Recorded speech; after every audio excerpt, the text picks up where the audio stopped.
Hi, and welcome to Homegrown Florida. I'm Katrina, and today we are going to be making something so amazing. This is my famous pineapple tomatillo and strawberry jam. Pineapple tomatillos are also called ground cherries, and they are one of my biggest volunteer plants in the garden. I bought a plant years ago, and the thing has reseeded itself every single year.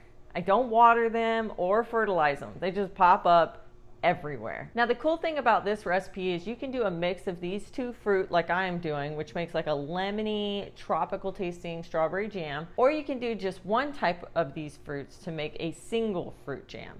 All you have to do is adjust the quantity to fit the full amount of fruit needed. One of the biggest reasons I like doing a mix is that I have a ton of these tomatillos which taste awesome. So it allows me to stretch the strawberries to make a larger quantity of jam. This is a great way to make more jam with less fruit if you have access to a cheaper fruit to mix with the strawberries. Really, any kind of berry can be mixed with strawberries, or you can get really inventive and do something like a strawberry kiwi mix. So let's get right into it. Make sure to hit that subscribe button for more videos just like this one. Let's start by preparing all the ingredients.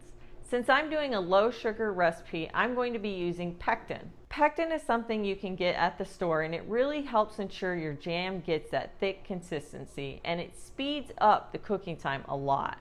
Now you could move forward without the pectin, but you would need to add a lot more sugar, and you would have to cook the jam for a while longer to ensure that the jam gels up nicely. I'll add my low sugar recipe in the description, and I'll also put the Ball Classic Strawberry recipe, which doesn't contain pectin, in case you would rather do that one. To make 6 half pints of jam, you will need 4 cups of crushed fruit, then 1 cup of water or fruit juice, 4.5 tablespoons of pectin, and up to 1.5 cups of sugar. Start by heating up your canner pot filled with water.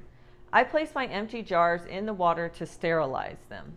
Also take some of the heated water and drop your lids in that water for the rims to start to soften in preparation for canning. Next, we will start cooking the jam. It'll be 3 cups crushed strawberries and 1 cup crushed pineapple tomatillos. I don't like a super sweet jam, so I'll only be using 1 cup of sugar. This recipe does allow some variation in the amount of sugar since I'm using the low sugar pectin.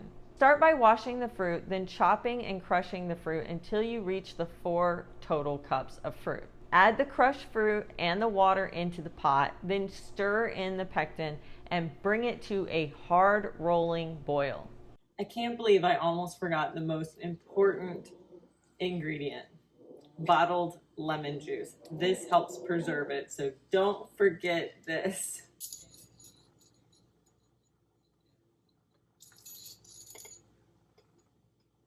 Add sugar and then boil for 1 minute. You could make this jam and keep it in the fridge, or you can water bath can this jam, and then it is safe to sit in your pantry at room temperature. We're going to pause our regular program to give a public service announcement. Make sure to use a bigger pot than what I did, because the jam will pop up and burn you. The canning process is just a quick extra step, so I really encourage you to give it a try. Let's jump right into that process now. Ladle jam into half pint jars, leaving only about 1/4 inch headspace.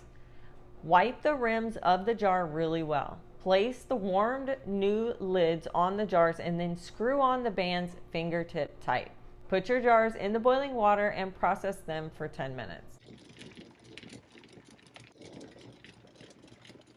Then turn your heat off and allow the jars to sit in the water for an additional 5 minutes. Remove the jars from the canner and let them cool on a towel on the counter for at least 12 hours undisturbed. I really hope you all give canning a try. It's strangely addicting. What would you like me to can next? Head down into the comments and leave me a note.